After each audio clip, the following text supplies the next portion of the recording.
Renegades of the left was on full display yesterday in Colorado during the hearing on gun control measures. Democratic State Senator Evie Hudak lectured a rape survivor who was testifying that she wished that women would be allowed to carry concealed weapons on college campuses.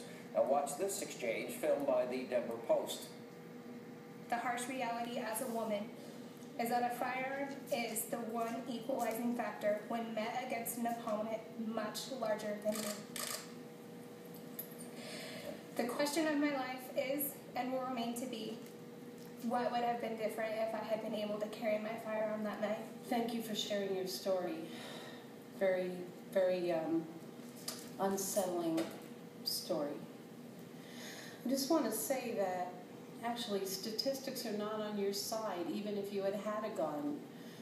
You said that you were a martial arts student and yet, person experienced in Taekwondo, and yet because this individual was so large, was able to overcome you even with your skills. And chances are that if you had had a gun, then he would have been able to get that from you and possibly use it against you. The Colorado Coalition Against Gun Violence says that for every one woman who used a handgun to kill someone in self-defense, 83 were murdered by that. And that statistic has been debunked, by the way. Joining me now with reaction, Democratic strategist Zerlina Maxwell, senior fellow at the Independent Women's Forum, Gail Trotter. This really angers me. She wasn't there. She doesn't know what this young girl went through. This young girl is saying, if I had my gun, which I've been trained to use, I could have defended myself. She doesn't know any better.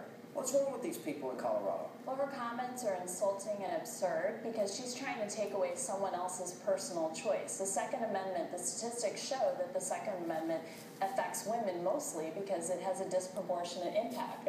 But you know what? This is not the first time, Zerlina. We were talking about it beforehand, about what women have been recommended, that they use whistles and pens, that they fake faint, urinate, puke on people, the most idiotic things that have been said by these arrogant, ignorant politicians out there. Well, I think that the entire conversation is wrong. I don't want anybody to be telling women anything. I don't want men to be telling me what to wear, how to act, not to drink. And I don't, honestly, want you to tell me that I needed a gun in order to prevent my rape. And in my case, don't tell me if I had only had a gun, I wouldn't have been raped, because that's still putting it on me to prevent You have written rape. about this. I have, yes. That this happened to you. Yes. And I was attacked by someone I knew.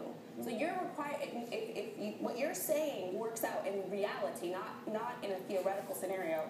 You're requiring that I shoot someone that I know. No, that is not the reality. Two-thirds of women are attacked by someone Nobody they is know. requiring that you do it. I have carried a weapon my entire adult life. And I've had a license to carry in the five recent states that I've lived in.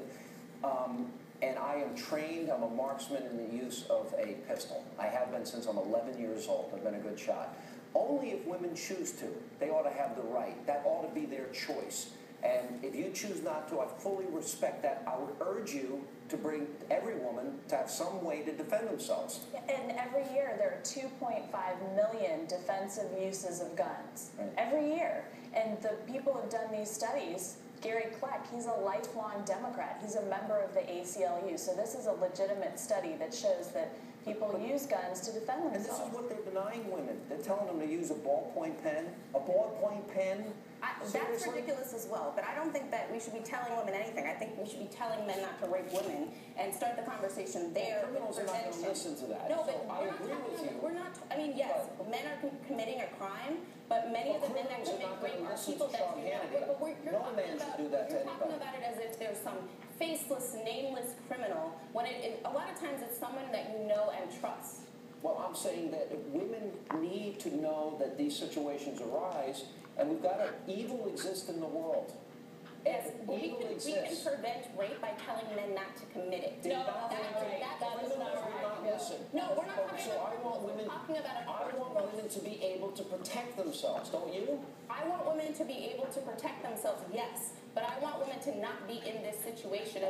But they're telling me that's not true. If you train men not to grow up to become rapists, You prevent rape. You can That stop. is the You core think of you the think you can problem. tell a rapist to stop doing what he's doing? Yes. Really? And he's You going to can- listen to yes, an ad because campaign there to are stop? organizations that do this. Men can stop rape. Men stopping violence. They train young men to not rape. And you think you Over can stop every 90% rapist? of violent crime in the U.S. occurs without a firearm. And when you look at these studies that say women are more likely to be raped than to be able If to firearms- defend themselves, If firearms the were the issue answer, is then the that military would be the I safest gotta place go. for women, and it's not. But knowing that there are evil people, I want women protected. And they got to protect themselves. But thank you both. How am I'm I sorry not that great? happened. It shouldn't happen to anybody. Coming up next.